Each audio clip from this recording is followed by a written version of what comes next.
And hello guys and welcome back to my YouTube channel mga kapatid. Welcome back sa One Talk PH mga kababayan. So eto na mga kapatid. Nako mga kababayan. Former Associate Justice of the Supreme Court Adolfo Ascona mga kapatid.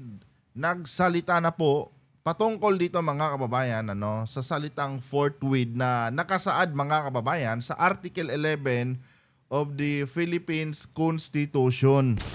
Kasi nga mga kapatid, itong salitang forthwith na ito po yung nag-cause ng delay ngayon mga kababayan sa pag-proceed nitong impeachment trial ni Vice President Sara Duterte. Dahil dyan pa lang sa Senado mga kapatid, nagkakagulo na sila sa totoong ibig sabihin ng nakasaad na salita na forthwith dyan sa Article 11 of the Philippines Constitution. To the point mga kababayan na itong mga senador natin, itong mga senador na kampi kay Sara Duterte ay ginagawa na po nila mga kapatid ng sariling interpretasyon itong salitang forthwith na nakasaad mga kababayan sa Article 11 of the Philippines Constitution. At isa pa dito mga kapatid sa nakakatawa kasi maging itong si Senate President Chis Escudero mga kababayan ay meron din po siyang sariling bersyon dito sa salitang forthwith na nakasaad nga dyan sa Article 11 of the Philippines Constitution. Kaya ngayon mga kapatid, itong si former Associate Justice of the Supreme Court mga kababayan na si Adolfo Ascona nagsalita na po at klinaro niya mga kababayan kung ano nga ba ang ibig sabihin ng salitang forthwith na nakasaad dyan sa Article 11 of the Philippines Constitution. Ngayon, sino nga ba si Adolfo Ascona mga kapatid? Kailangan nating alamin kung sino siya, para malaman natin mga kababayan kung ano nga ba ang kanyang karapatan para magbigay ng opinyon patungkol nga dito sa pinagdidebatehan sa Senado na salitang forthwith mga kapatid na galing dyan sa Article 11 ng Philippines Constitution. Ito mga kapatid ang sabi ni Adolfo Ascona. It was I who drafted the Article 11 of the Philippines Constitution.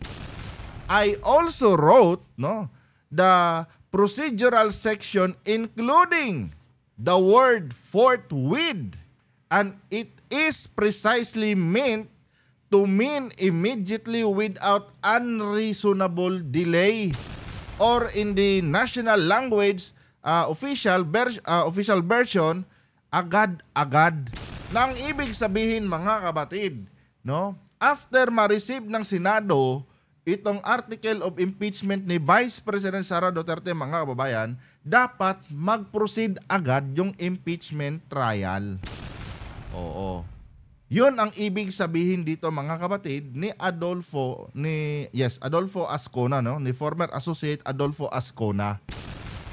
Taliwas mga kababayan sa argumento ni Escudero. Kasi ang interpretation mga kapatid ni Senate President Chis Escudero sa salitang forthwith is ganito. Sabi dito, Escudero interpretation versus Ascona intent.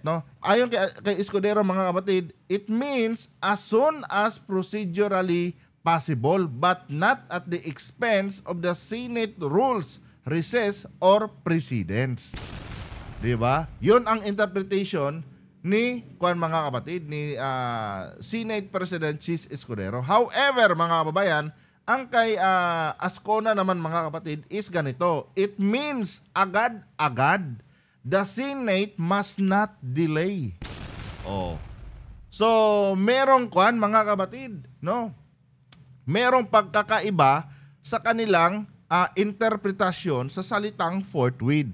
Ngayon, ang tanong, sino ba ang tama sa dalawa mga kababayan? Si Escudero ba o si Ascona? Diba? Kung gagamitin natin mga kapatid ang ating common sense, si Ascona po mga kababayan, inamin po niya na isa siya mga kapatid sa nag-draft nitong Article 11 ng Philippines Constitution. At siya mismo mga kapatid, sabi nito, I also wrote the procedural section including the word forthwith. So, kung interpretasyon mga kababayan yung ating pag-uusapan dito, no? In my opinion mga kapatid, no? Mas pabor ako dito sa interpretasyon or tawag dito, yes, yung interpretasyon ni Adolfo Ascona.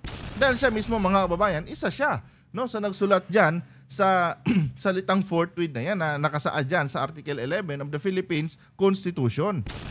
'Di ba? Kanya nga lang mga kapatid, sa nakikita ko kasi base lang sa aking obserbasyon to mga kababayan ha. Ito mga kapatid, personal opinion ko lang po ito.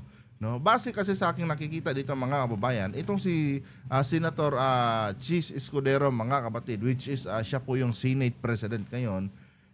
Kumbaga parang gusto niya kasi mga kababayan na maghugas kamay dito mga kapatid sa tawag nito, impeachment trial ni Vice President Sara Duterte. In preparation na rin yan kasi mga kababayan sa kanyang political interest mga kapatid sa 2028. Kasi nga mga kababayan, kung sakali man na kumampi siya sa administrasyon mga kapatid, kumbaga hayagan siyang kakampi sa administrasyon, nakikita din kasi ni Escudero mga kababayan na malalagay sa alanganin yung kanyang political career sa 2028. Kasi mga kapatid, ang tinitingnan din kasi ito based lang sa interpretasyon ko lang ang tinitingnan din kasi ni Escudero diyan is yung number of votes mga kababayan na posibleng makakaapekto sa kanyang hangarin sa 2028. Kasi mga kapatid, marami din nakita din ni Escudero na marami din ang mga supporters ng mga Duterte. 'Di ba? So diyan pa lang mga kababayan, masasabi ko na may malis mga kapatid itong ginagawa ngayon ni Senate President Chis Escudero. 'Di ba? Hindi siya wholesome mga kababayan Ito lilinawin ko personal opinion ko lamang ito kay Escudero. Hindi wholesome mga kapatid yung kanyang mga desisyon diyan ngayon sa Senado.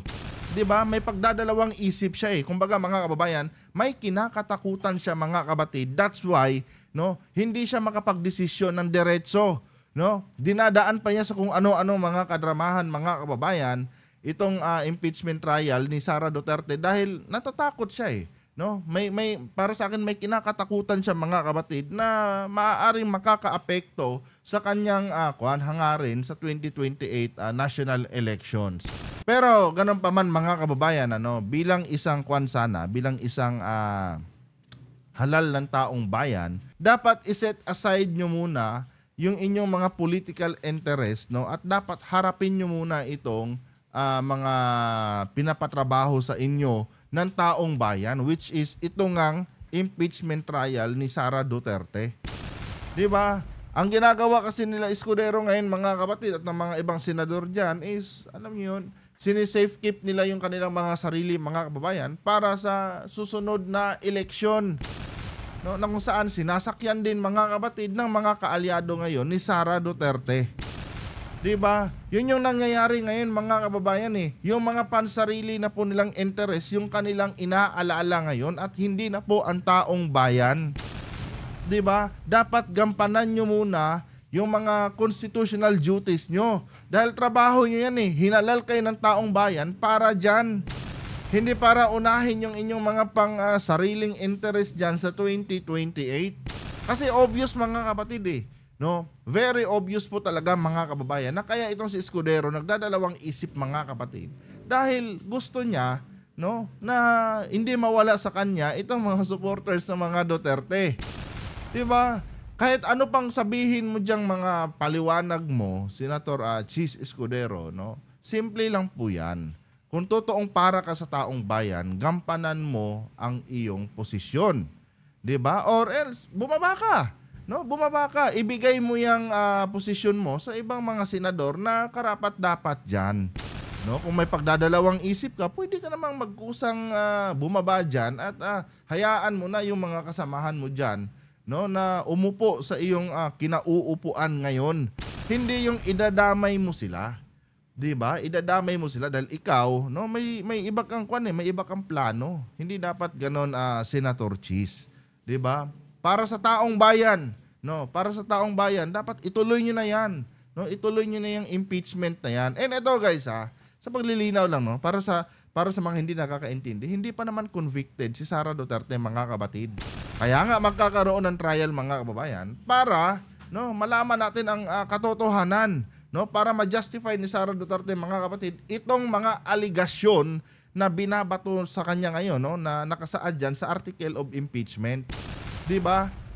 Pag tapos ng impeachment, mga kapatid, diyan na natin malalaman kung totoo nga ba, no, kung guilty nga ba si Sara.